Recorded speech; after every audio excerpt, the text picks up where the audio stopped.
Hi అండి, అందరూ ఎలా ఉన్నారు? బాగున్నారు. నేను చాలా బాగున్నాను అనమాట. ఈరోజు వచ్చేసి నేను ఒక పచ్చడి అయితే చేస్తున్నాను. ఆల్మోస్ట్ మీకు అందరికీ తెలిసే ఉంటుంది. నేను చేసే విధానం అయితే ఒకసారి మీకు షేర్ చేస్తాను.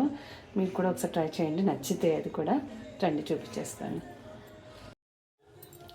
ఇదిగోండి, పండిపోయిన దొండకాయలు ఉంటాయి, వేస్ట్గా పడేయకుండా మంచిగా ఇలా ఫ్రై చేసుకోండి. కాస్త ఆయిల్ వేసి జీరా, వెల్లుల్లి డబ్బలు, పచ్చిమిర్చి, కొంచెం పసుపు, చింతపండు కడిగేసి మనం కట్ చేసి పెట్టుకుంటాం కదా దొండకాయలు. ఇవన్నీ మంచిగా మగ్గిపోయిన తర్వాత మిక్సీ పట్టేసుకుందాం. చల్లారిన తర్వాత చూస్తున్నారు కదా, మంచిగా ఫ్రై చేసేసానండి. నేను చెప్పిన ఇంగ్రీడియంట్స్ తప్ప ఇంక వేరే ఏం వేయలేదు. పోపు కూడా మన ఆప్షన్ అనమాట, వేసుకుంటే వేసుకోవచ్చు, లేకపోతే లేదు స్కిప్ చేసేవచ్చు అనమాట. నేనైతే ఇంకా మిక్సీ పట్టేసుకుంటాను. ఇందులో కొంచెం ఉప్పు కూడా వేసేసాను అనమాట. ఇదిగోండి, మిక్సీ అయితే పట్టేసుకున్నాము. జస్ట్ ఇలా బరకగా పట్టుకోవాలండి, ఎక్కువగా పేస్ట్లా చేసుకోవద్దు.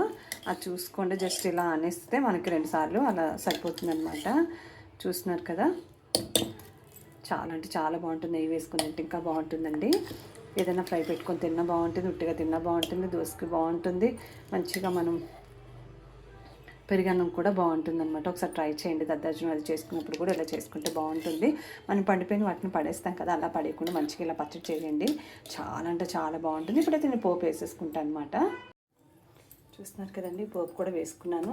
నచ్చితే వేసుకోండి, లేదంటే స్కిప్ చేసేవచ్చు, ఎందుకంటే బాగానే ఉంటుంది. అలా అయినా కూడా ఇలా కూడా బాగానే ఉంటుంది అనమాట. మంచిగా ఉంది కదా, చాలా కలర్ఫుల్గా ఉంది. పండిపోయిన దొండకాయలు కదా, అందుకే మనకి చాలా బాగుంటుంది టేస్ట్ అయితే. రోలు పచ్చడి కూడా చేసుకోవచ్చు అనమాట. మనకు లేదు కాబట్టి మనకున్న చేయలేదు, మిక్సీలో అయితే వేసేసుకున్నాను అనమాట.